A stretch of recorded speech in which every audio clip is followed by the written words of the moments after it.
स्वागत है आप सभी का हमारे इस वीडियो में।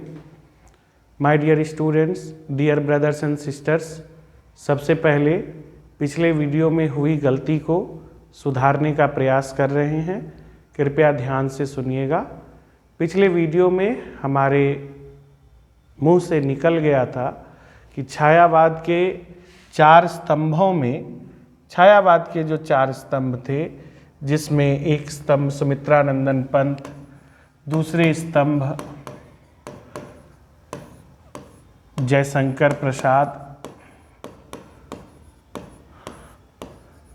तीसरे स्तंभ महादेवी वर्मा, इस तरह से, और चौथे स्तंभ निराला। इसमें हमारे से गलती ये हो गई थी कि हमने आपको बता दिया था कि महादेवी वर्मा का नाम स्त्रैण है लेकिन ये पुल्लिंग है, जबकि गलती हमसे ये हुई कि ये स्त्रीलिंग है। ये कवयित्री हैं, बहुत बड़ी कवयित्री हैं, इनका नाम महादेवी वर्मा है। ये थोड़ा सा कन्फ्यूजन हो गया था। एक्चुअली में हम आपको बताना चाह रहे थे कि सुमित्रानंदन पंत की तरह ही नाम रखने वाले एक बहुत महान लेखक हैं फणीश्वर नाथ रेणु। फणीश्वर नाथ रेणु, और इनका भी नाम सुनने से यह भ्रम उत्पन्न होता है कि कोई स्त्री होंगी, लेकिन ये स्त्री नहीं, पुरुष हैं। और यही चीज़ हम बताना चाह रहे थे, लेकिन पिछले वीडियो में गलती हुई। गलतियाँ इंसान से ही होती है। और राष्ट्र कवि रामधारी सिंह दिनकर ने कहा भी है कि क्षमा शोभती उस भुजंग को जिसके पास गरल हो, उसका क्या जो दंतहीन विष रहित विनीत सरल हो। यानी आप ताकतवर हैं साहेब, हम कुछ नहीं हैं, आप ताकतवर हैं, आपको क्षमा शोभती है। अगर इस कविता का भावार्थ अगर हम आपको जल्दी जल्दी में बताएं तो यह है कि वैसा सर्प जिसके पास अंतहीन जहर है, वह अगर आपको क्षमा कर देता है, यानी अगर आप एक ऐसे सर्प से आकर टकरा गए जो बहुत विष के साथ है, और उसने अगर आपको क्षमा कर दिया, तो समझिए कि आप क्षमा पा लिए। जिसके पास कुछ है ही नहीं, वो क्या क्षमा करेगा? इसलिए क्षमा हम आपसे मांगते हैं। आप जनता हैं, और जनता में ताकत असीम होती है। हमसे गलती हुई थी, हमने उसकी माफ़ी मांगी। बाकी माफ़ करना नहीं करना आपका अपना धर्म है, आपका अपना विवेक कार्य करता है, उस पर आपका अपना राय है। जनतंत्र है, और जनतंत्र जो अब वयस्क रूप में है, जहाँ छोटे छोटे बच्चे इस बहस को जन्म दे रहे हैं कि क्या हम जनतंत्र में रह रहे हैं या तानाशाही शासन में रह रहे हैं, जहां एक की सरकार इतनी मजबूत हो गई है कि वह कोई भी पॉलिसी लाकर, कोई भी नीति लाकर हमारा आने वाला प्रोग्राम तहस नहस कर देती है। क्या जनतंत्र यह है, या फिर जनतंत्र वह है जो राष्ट्रकवि रामधारी सिंह दिनकर ने लिखा? My dear students, dear brothers and sisters, आज की कविता की शुरुआत होती है राष्ट्रकवि रामधारी सिंह दिनकर के द्वारा लिखी गई कविता। राष्ट्रकवि रामधारी सिंह दिनकर के द्वारा लिखी गई कविता जनतंत्र का जन्म। जनतंत्र का जन्म, यह कविता हम पढ़ने वाले हैं और देखेंगे इस महान रचनाकार की इस महान रचना को, जिन्होंने भारत में अपनी कविता के माध्यम से अच्छे अच्छे शासकों के सिंहासन के पैर हिला दिए थे, यह कहकर कि सिंहासन खाली करो कि जनता आती है। यह वह महान कवि हैं जिन्होंने पहली बार महाभारत को कविता के रूप में लिखा। ये वो महान कृति हैं जिन्होंने उर्वशी नामक कविताएं लिखी हैं, जिन्होंने रश्मि रथी नामक काव्य की रचना की है, महान काव्य की रचना की है। और सबसे ज्यादा गर्व की बात यह है कि ये हमारे बिहार के हैं, और उससे भी ज्यादा गर्व की बात यह है कि ये हमारे अपने जिले भागलपुर विश्वविद्यालय के कुलपति रह चुके हैं। कुलपति। माय डियर स्टूडेंट्स, आइए इनका परिचय देखते हैं। इनका जन्म 1908 ईस्वी में सिमरिया में हुआ। सिमरिया जो कि बेगूसराय में है। हमसे आपसे बहुत ज़्यादा दूर नहीं, हम जाकर इनके घर का भ्रमण भी कर सकते हैं, देख सकते हैं इस महान कृति के जन्मस्थल को। इनका जन्म हुआ था बेगूसराय में। प्रारंभिक शिक्षा दीक्षा इन्होंने अपने घर पर ही पाई थी, और फिर इन्होंने मोकामा में जाकर मैट्रिक की परीक्षा मोकामा हाई स्कूल से पास की। पटना विश्वविद्यालय से इन्होंने इतिहास लेकर बीए ऑनर्स किया। इतिहास से इन्होंने ऑनर्स की परीक्षा पास की। आइए इसका कवि परिचय देखते हैं और समझने का प्रयास करते हैं। राष्ट्रकवि रामधारी सिंह दिनकर का जन्म 23 सितंबर 1908 ईस्वी को सिमरिया बेगूसराय में हुआ था। इनके पिताजी रवि सिंह और माताजी का नाम मनरूप देवी था। जहाँ तक मेरी जानकारी कहती है कि इनकी जीवन संगनी का नाम श्यामवती देवी था। श्यामवती देवी। कुछ इसमें कन्फ्यूजन भी हो सकता है, नाम पर ज़्यादा ध्यान देने की ज़रूरत नहीं है, लेकिन बिहार बोर्ड है और बिहार बोर्ड के बदलते पैटर्न को देखकर जहाँ की क्वेश्चन से रिलेटेड क्वेश्चंस को ज़्यादा पूछा जा रहा है, उसमें आपसे ये पूछा जा सकता है, ये आपका कर्तव्य, मौलिक कर्तव्य बनता है कि अगर आप किसी कवि का परिचय जान रहे हैं तो उनसे जुड़े करीबी लोगों का परिचय भी आपको जानना चाहिए। और जब जानते हैं तो ऐसा मेरा और जो इंटरनेट का मानना है कि श्यामवती देवी इनकी पत्नी का नाम था, और जो किताब में दिया हुआ है कि रवि सिंह और मनरूप देवी इनके माता पिता का नाम था। 24 अप्रैल 1974 ईस्वी को 24 अप्रैल 1974 ईस्वी को चेन्नई में इनका निधन हुआ था। और इनके निधन की कहानी भी बड़ी अजीब है कि इंडियन एक्सप्रेस के मालिक थे रामनाथ जी गोयनका। इंडियन एक्सप्रेस के मालिक थे, ये उनके घर पर मेहमान थे रात के समय में चेन्नई में। और रामनाथ जी गोयनका, जिस इंडियन एक्सप्रेस की हम बात कर रहे हैं, वो उस समय भारत में चलने वाला सबसे प्रसिद्ध अखबार था। उसके मालिक के यहाँ ये गेस्ट थे। रात के समय में खाना खाने के बाद थोड़ा कष्ट हुआ, दिल का दौरा पड़ा, और कहते हैं कि 3 मिनट के अंदर इन्हें अस्पताल पहुंचाया गया। मात्र 3 मिनट। 3 मिनट के अंदर इन्हें अस्पताल पहुंचाया गया, लेकिन ये वापस नहीं आए। ऐसे इनका निधन हुआ था। बहुत ही कम उम्र में ये चलते बने। बेचारे या ये कहें कि बहुत ज़्यादा बड़े जानकार आदमी हमारे बीच बहुत ज़्यादा दिन तक नहीं रहे। आइए इनका परिचय देखते हैं। दिनकर जी की प्रारंभिक शिक्षा गांव और उसके आसपास हुई। 1928 ईस्वी में उन्होंने मोकामा घाट रेलवे हाई स्कूल से मैट्रिक और 1932 ईस्वी में पटना कॉलेज से इतिहास में बीए ऑनर्स किया। ये सब ऑब्जेक्टिव है। मैट्रिक कब पास किया? 1928 में। बीए ऑनर्स कब किया? 1932 ईस्वी में। किस स्कूल से? मोकामा घाट रेलवे हाई स्कूल से। वे HE स्कूल बरबीघा में प्रधानाध्यापक बने। जैसे ही 1932 में इन्होंने बीए पास किया, वैसे ही इन्हें अध्यापक बनाया गया। फिर प्रधानाध्यापक ये अपने कर्म के बल पर बने। जनसंपर्क विभाग में सब रजिस्ट्रार बनाए गए। सब रजिस्ट्रार एक बहुत बड़ा पद होता है।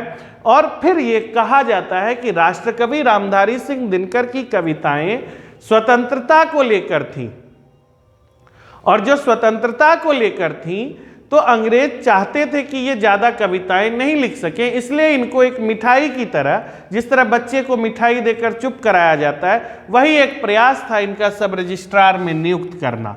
लेकिन ये अपने राष्ट्रभक्ति से जरा भी नहीं डिगे, सब डायरेक्टर बने, बिहार विश्वविद्यालय में हिंदी के प्रोफेसर बने एवं भागलपुर विश्वविद्यालय में उपकुलपति के पद पर रहे। अब इन सब की ईस्वी भी है, 1964 ईस्वी में, 1964 में ये उपकुलपति रहे थे भागलपुर विश्वविद्यालय के, 1964 में। My dear students, Dinkar ji जितने बड़े कवि थे उतने ही समर्थ गद्यकार भी थे। उनकी भाषा कुछ भी नहीं छुपाती। आप देखिएगा कि कितनी सरल भाषा में कितना सब कुछ इन्होंने लिखा है। इन्हें भारत सरकार ने पद्म विभूषण से सम्मानित किया है, पद्म विभूषण से, और वो भी 1959 में। 1959 में इनको उर्वशी पर ज्ञानपीठ पुरस्कार भी प्राप्त हुआ। 1959 में संस्कृति के 4 अध्याय नामक इनकी रचना पर इनको साहित्य अकादमी पुरस्कार मिला है। साहित्य अकादमी पुरस्कार हिंदी साहित्य में, आप इतना दिन से हमसे, आज पिछले 11 कविताओं से आप सुन रहे हैं, साहित्य अकादमी पुरस्कार और ज्ञानपीठ पुरस्कार अब आपको समझ में आता होगा। जो लोग अच्छा काम करते हैं साहित्य के क्षेत्र में, उनको ये सब पुरस्कार दिया जाता है। ठीक है, आइए इसके आगे चलते हैं। रामधारी सिंह दिनकर उत्तर छायावाद के प्रमुख कवि हैं। उत्तर छायावाद के प्रमुख कवि हैं, यानी छायावाद के बाद का जो युग आया उसमें दिनकर जी का नाम श्रेष्ठ कवियों में गिना जाता है। वे भारतेंदु युग से प्रवहमान राष्ट्रीय भावधारा के एक महत्वपूर्ण आधुनिक कवि हैं। भारतेंदु युग में जिस राष्ट्रीय भावधारा का, जिस राष्ट्रीयता का शुरुआत हुआ, भारतेंदु हरिश्चंद्र की एक लिखी हुई कविता है भारत दुर्दशा, नाटक है ये। और उस नाटक का जो शुरुआत होता है, उस समय जो वो कविता पाठ करते हैं ना, तो लगता है कि भारत में कितनी दुर्दशा है, लोग सुनकर सिहर जाते थे। वहां से जो राष्ट्रीयता शुरू हुई वो दिनकर के समय में आकर और भी आगे बढ़ी, और दिनकर ने आगे बढ़ाने में मदद किया। कविता लिखने की शुरुआत उन्होंने 30 के दशक में ही कर दी थी। 30 के दशक यानी 1930s में ही कर दी थी। 1930 ईस्वी से ही ये, जब अभी देखिए 1928 ईस्वी में यह आदमी मैट्रिक पास करते हैं और 1930 ईस्वी से कविताएं लिखना शुरू कर देते हैं। यही तो साहित्य की खूबसूरती है, जो उम्रों का बंधन नहीं जानती। साहित्य आपकी भावना को आवाज देती है, आपकी भावना को शब्द देता है साहित्य। आप उन शब्दों को जितना अच्छा सजा सकिए उतना अच्छा, ठीक है। किंतु अपनी संवेदना और भावबोध से वे चौथे दशक के प्रमुख कवि के रूप में ही पहचाने गए।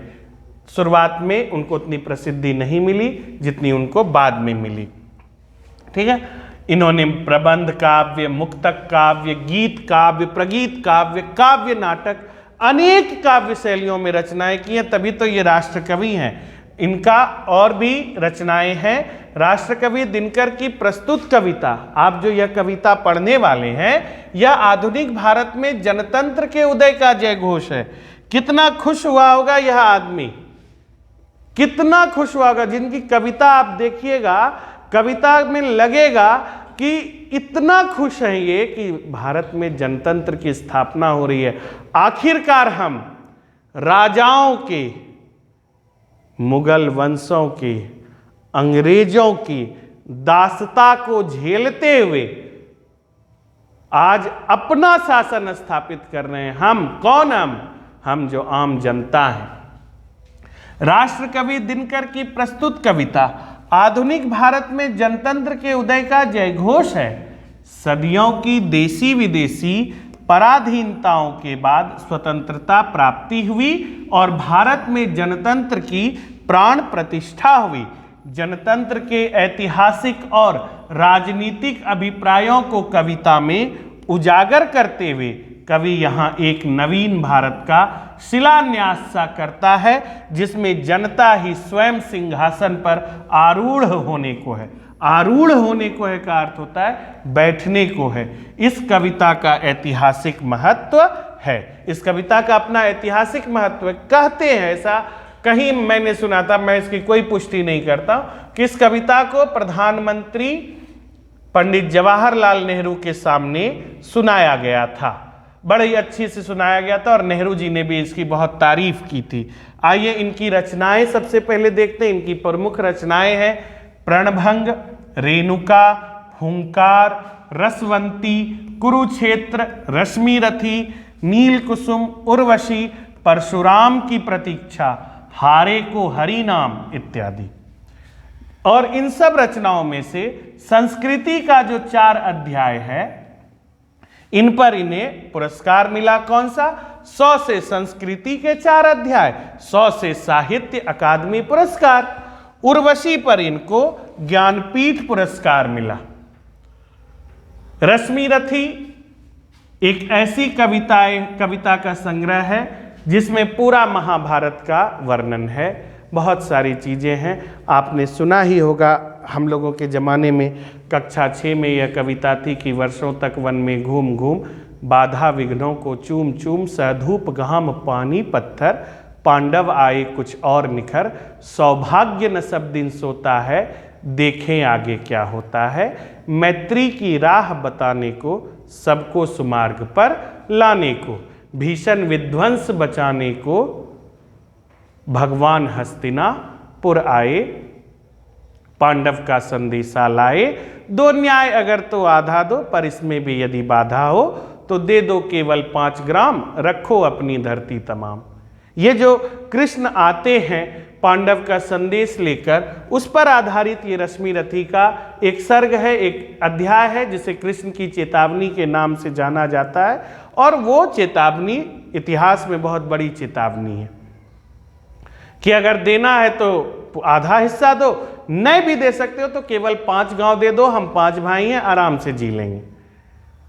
लेकिन जब दुर्योधन वह भी नहीं देता है तो कहते हैं जब नाश मनुज पर छाता है, पहले विवेक मर जाता है।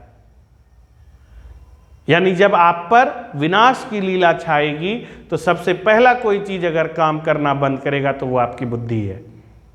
आपको लगेगा आप जो कर रहे हैं वही सही है, परंतु वो सही नहीं होता है। इस तरह से कविताएं लिखने के महान रचनाकार रामधारी सिंह दिनकर की प्रस्तुत कविता है सर, जनतंत्र का जन्म। आइए देखिए क्या कहते हैं। जनतंत्र का जन्म, भारत में, भारत आजाद हो गया है, भारत आजाद हो गया है, संविधान लागू हो गया है।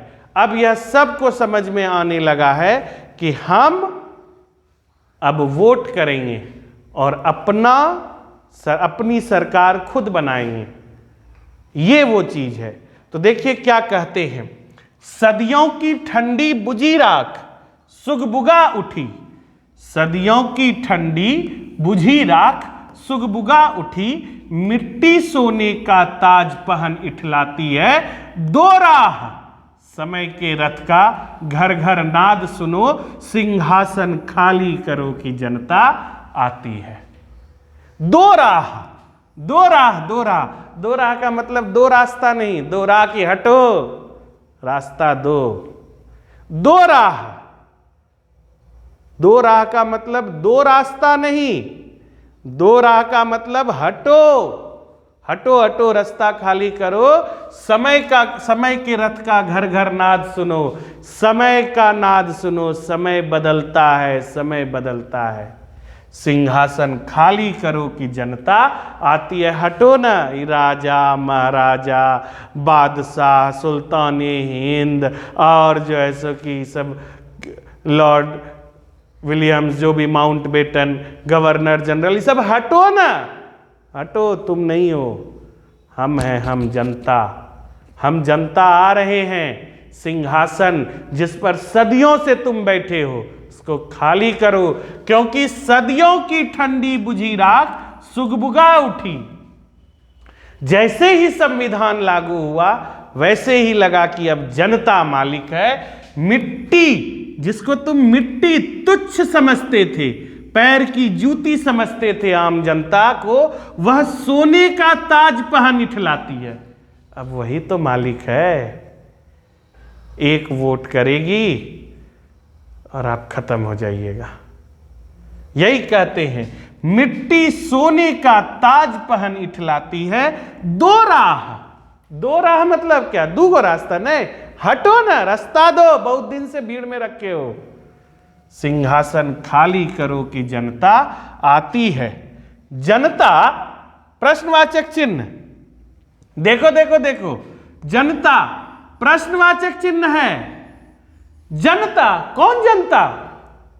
सिंहासन पर बैठे उस व्यक्ति ने पूछा, जनता कौन जनता? तो दिनकर कहते हैं, हाँ हाँ, मिट्टी की अबोध मूर्तें, वही जिसको जब चाहा बंगाल विभाजन के नाम पर बांट दिया, जिसको जब चाहा रॉलेट एक्ट के नाम पर कुछ भी करने से रोक दिया, वही जनता। जनता, हाँ हाँ, मिट्टी की अबोध मूर्तें वही, जाड़े पाले की कसक सदा सहने वाली। जाड़ा हो, पाला पड़ रहा हो, वैसा सहने वाली सहिष्णु जनता। जब अंग अंग में लगे सांप हो चूस रहे, तब भी न कभी मुंह खोल दर्द कहने वाली। कितनी बड़ी परिभाषा दी है जनता की। कौन है जनता? जनता कौन? जनता अबोध मूर्त, जिसको तुम मूर्ख समझते हो, वही मिट्टी की अबोध मूर्त, जाड़े पाले की कसक सहने वाली अबोध मूर्त। देखो कितना सस्ता, कितना साधारण से शब्दों में कितना बड़ा रहस्य घोलकर परोस दिया आपके सामने। जनता, कौन सी जनता? हाँ, वही जनता जो मिट्टी की अबोध मूर्तें आप समझते हैं, जाड़े पाले में कसक सहने वाली। और जब अंग अंग में लगे सांप हो चूस रहे, आज इधर टैक्स से चूस रहे हैं, आज उधर आप नियम कानून बनाकर बांध रहे हैं, आज आप इस तरह से अपने शासन का बुरा फायदा उठा रहे हैं, शोषण कर रहे हैं। ऐसा लगता है कि उसके अंग अंग में सांप है जो चूस रहा हो उसे, फिर भी कभी न मुंह खोल दर्द कहने वाली जनता वही है जिसने कभी आपसे शिकायत नहीं की। वही जनता आ रही है। सिंहासन खाली करो कि जनता आती है। जनता, हाँ, जनता, लंबी बड़ी जीभ की वही कसम, जनता सचमुच ही बड़ी वेदना सहती है। जनता, वो जो सह रहा था वही जनता, हाँ, वही जनता, लंबी बड़ी जीभ की वही कसम, जनता सचमुच ही बड़ी वेदना सहती है। सो ठीक, मगर आखिर इस पर जनमत क्या है प्रश्न गूढ़, जनता इस पर क्या कहती है? वही जनता आ रही है, वही जो रास्ते में मिलती है, हाँ, वही आ रही है शासन करने के लिए, और उसी से मत बनेगा और उसे ही जनमत कहेंगे।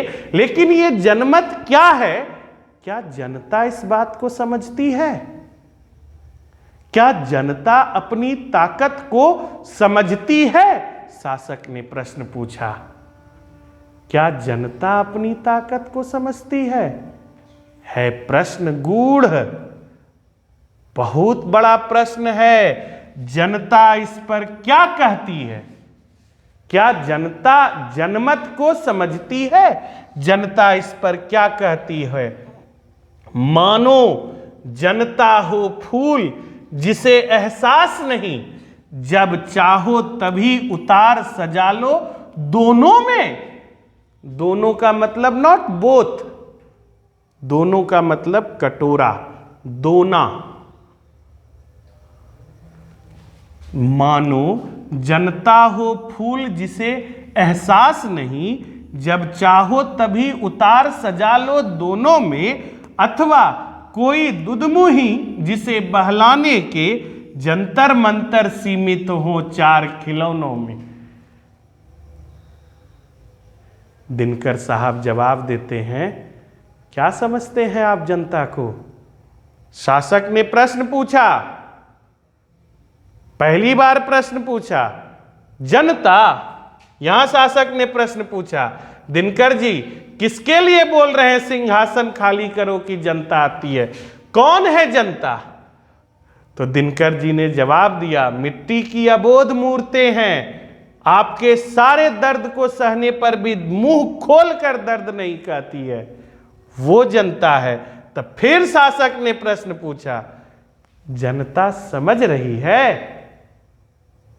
मजाक उड़ाते हुए, अट्टहास करते हुए पूछा, जनता समझ रही है कि जनमत क्या है? समझ रही है? तो फिर जवाब दिया, मानो आपको क्या लगता है जनता हो फूल जिसे एहसास नहीं, जब चाहो तभी उतार सजा लो दोनों में। आपको क्या लगता है जनता एक फूल है, जब मन किया तब आप उसको पेड़ से तोड़ लिए, दोना में रख लिया, अब उस दोना से निकाल कर आप चाहिए तो उसको टुकड़ा टुकड़ा करके रास्ते पर फेंक दीजिए, चाहिए तो भगवान के पास चढ़ा दीजिए, चाहिए तो माला बना लीजिए। आप जनता को वह समझते हैं, अथवा कोई दुधमुही जिसे बहलाने के जंतर मंतर सीमित हो चार खिलौनों में? या फिर आप जनता को वह समझते हैं कि दो चार, अरे 20-25 हजार नौकरी दे दो ना, अभी तो चुनाव आने वाला है 4-5 महीने में, वोट जनता हमको दे देगी। यही चार खिलौना चार नौकरी के रूप में आज भी विद्यमान है। 2 मंदिर बनवा दो, 3 गुरुद्वारे बनवा दो, जनता उसमें मस्त हो गई, 4 खिलौनों में फुसल गई। उस समय शासक का किया गया अट्टहास, शासक का किया गया व्यंग्य आज के परिप्रेक्ष्य में भी सच है कि जनता 2-4 खिलौनों में फुसल जाती है। लेकिन दिनकर जी के अनुसार जनता वह नहीं है जो 4 खिलौनों में फुसल जाए। तो फिर जनता कौन है? जनता है, आप समझिए, जनता वह नहीं जो 4 खिलौनों में फुसल जाए, लेकिन होता भूडोल बवंडर उठते हैं, जनता जब को पाकुल हो भ्रिकुटी चढ़ाती है। लेकिन होता भूडोल, जनता वह नहीं है, होता भूडोल बवंडर उठते हैं। कब बवंडर उठते हैं? कब पृथ्वी कांपने लगती है, भूकंप आता है? जब जनता कोपाकुल, कोपाकुल मतलब सहते सहते सहते सहते कुपित होते हुए, बर्दाश्त करने की क्षमता को खोते हुए कोपाकुल हो भ्रिकुटी चढ़ाती है। भ्रिकुटी यानी माथे पर जब क्रोध चढ़ाती है तो यह धरती हिलती है, बवंडर उठते हैं, और जनता अब उस मोड़ पर पहुंच गई है। इसलिए हटो ना, समय के रथ का घर घर नाद सुनो, सिंहासन खाली करो कि जनता आती है। समय बदल गया, समय की आवाज सुनो, सिंहासन खाली करो कि जनता आती है। और जनता में ताकत सुनो, हुंकारों से महलों की नींव उखड़ जाती, सांसों के बल से ताज हवा में उड़ता है, जनता की रोके राह समय में ताव कहां, वह जिधर चाहती काल उधर ही मुड़ता है। जनता को आप कमजोर समझते हैं क्या? हुंकारों से महलों की नींव उखड़ जाती है। जाकर उल्टा कर देखिए इतिहास का पन्ना, फ्रांस की क्रांति, अमेरिका का स्वतंत्रता संग्राम, भारत का स्वतंत्रता संग्राम। एक बार जनता ने ठान लिया तो सबको भागना पड़ा, महलों को छोड़ना पड़ा। इनके हुंकारों से महलों की नींव उखड़ जाती, सांसों के बल से ताज हवा में उड़ता है। हे राजा महाराजा एक बार जनता विद्रोह पर आ गई तो फिर किसी का नहीं सुनती, बड़े बड़े ताज को नस्तो नाबूद कर दिया है। जनता की रोके राह, समय में ताव कहां। जनता को रोक सके इतना ताकतवर तो समय भी नहीं है। समय में ताव कहां, समय में इतना बल कहां, गर्मी कहां कि वह जनता की राह को रोक दे। वह जिधर चाहती काल उधर ही मुड़ता है। जनता जिधर चाहेगी समय को उधर मुड़ना पड़ेगा, समय को उधर मुड़ना पड़ेगा। ये है जनता की ताकत जो दिनकर जी ने बताया। अब्दों, शताब्दियों, सहस्राब्द का अंधकार। अब्दों, अब्दों, अब्दों, अब्दों का अर्थ होता है वर्ष, वर्ष, शताब्दियों, 100 वर्ष, सहस्राब्द का अंधकार। वर्षों, 100 वर्षों, 1000 वर्षों का अंधकार बीता, बीत गया, समय बीत गया साहेब, समय बीत गया। गवाक्ष अंबर के दहके जाते हैं। गवाक्ष, गवाक्ष का अर्थ होता है खिड़की। अंबर की खिड़कियां जल रही हैं, इतना समय बीता। यह और नहीं कोई जनता के स्वप्न अजय। अंबर का खिड़की चीरा जा रहा है। क्यों चीरा जा रहा है? उस अंबर से आ रहे हैं स्वप्न, जनता के अजय स्वप्न। चीरते तिमिर का वक्ष उमड़ते आते हैं। तिमिर, तिमिर का मतलब होता है अंधकार।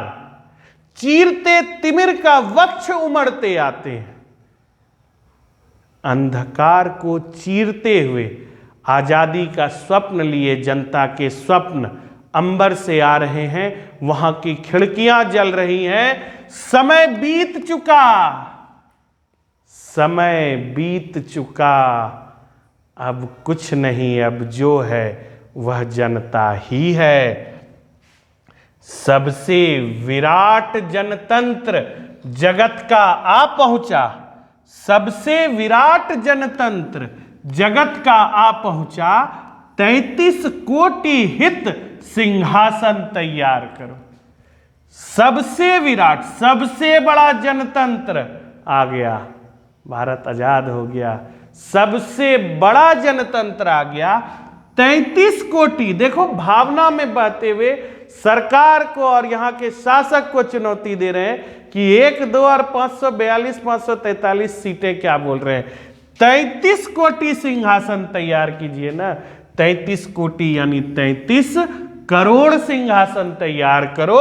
अभिषेक आज राजा का नहीं, आज अभिषेक, आज ताजपोशी किसी राजा की नहीं होगी, प्रजा का है। 33 करोड़ सिंहासन तैयार करो। शासकों, कल तक तुम अपने चंद मुट्ठी के चापलूसों को लेकर अपना राज्याभिषेक किया करते थे। आज जनतंत्र का शासन आया है तो भैया उस 33 कोटि सिंहासन पर जनता बैठेगी और अभिषेक आज राजा का नहीं, प्रजा का है। 33 कोटि जनता के सिर पर मुकुट धरो, सिंहासन खाली करो कि जनता आती है। 33 कोटि जनता के सिर पर मुकुट रखे जाएंगे। चुनाव, चुनाव, चुनाव, पहली बार चुनाव। 33 कोटि जनता के सिर पर मुकुट धरे जाएंगे। आरती लिए तू किसे ढूंढता है मूर्ख? आरती लिए तू किसे ढूंढता है मूर्ख? आज जो राज्याभिषेक हो रहा है उसमें जो आरती है, आरती की थाली लिए तुम किसको ढूंढ रहे हो? मंदिरों, राजप्रसादों में, तहखानों में? ये जो मंदिरों में तुम ढूंढ रहे हो, राजा के आंगनों में ढूंढ रहे हो, तहखानों में ढूंढ रहे हो, किसे ढूंढ रहे हो आरती लेकर? शासकों के चापलूसों को कहा है। किसे ढूंढ रहे हो? देवता, देवता को ही ना। देवता कहीं सड़कों पर गिट्टी तोड़ रहे होंगे। तुम जिस देवता को ढूंढ रहे हो ना, वह सड़क पर गिट्टी तोड़ने का काम कर रहे होंगे। देवता मिलेंगे खेतों में, खलिहानों में। जिस देवता को तुम ढूंढ रहे हो आरती की थाली लेकर, वह तुम्हें खेतों में और खलिहानों में मिलेंगे। फावड़े और हल राजदंड बनने को हैं। फावड़े और हल राजदंड बनने को है। अभी अभी संसद में, नए संसद में आपने देखा वो दंड लिए प्रवेश किया गया, वह न्याय का प्रतीक है। तो राजदंड अब कोई छड़ी नहीं, जनता के फावड़े और हल बनेंगे राजदंड। धूसरता सोने से श्रृंगार सजाती है। धूसरता, गंदगी, मिट्टी का धूलपन सोने से श्रृंगार सजाती है। दो राह समय के रथ का, घर घर नाद सुनो, सिंहासन खाली करो कि जनता आती है। धूसरता सोने से श्रृंगार सजाती है। कितना अच्छा लाइन है।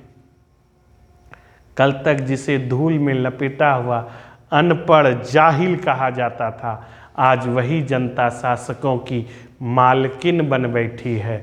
शासक आकर उसके पैर पकड़ रहे हैं। सिंहासन खाली करो कि जनता आती है। My dear students, dear brothers and sisters, आप अगर चाह लीजिएगा ना, तो इस अदने से व्यक्ति को YouTube का ताज पहना दीजिएगा। आप अगर चाह लीजिएगा ना, तो कहीं इसी YouTube की दुनिया में हम धूल फांकते फिरेंगे। इसलिए आपसे फिर एक बार नम्र निवेदन है, अगर आपको हमारा वीडियो अच्छा लगे तो ज़रूर से ज़रूर शेयर करें। अपने स्कूल्स में, अपने कॉलेजेस में, अपने अपने परिचितों के साथ, और जेन्युइन सब्सक्राइबर बढ़ाएं, जेन्युइन व्यूज़ बढ़ाएं। देखें कविता का अर्थ एक बार फिर। आप इसी वीडियो में हम आपके एक बार फिर से बोल दें, अंगुली के गुलाम हैं, पीछे कर लीजिए और फिर से देख लीजिए कि सिंहासन खाली करो कि जनता आती है। Thank you very much.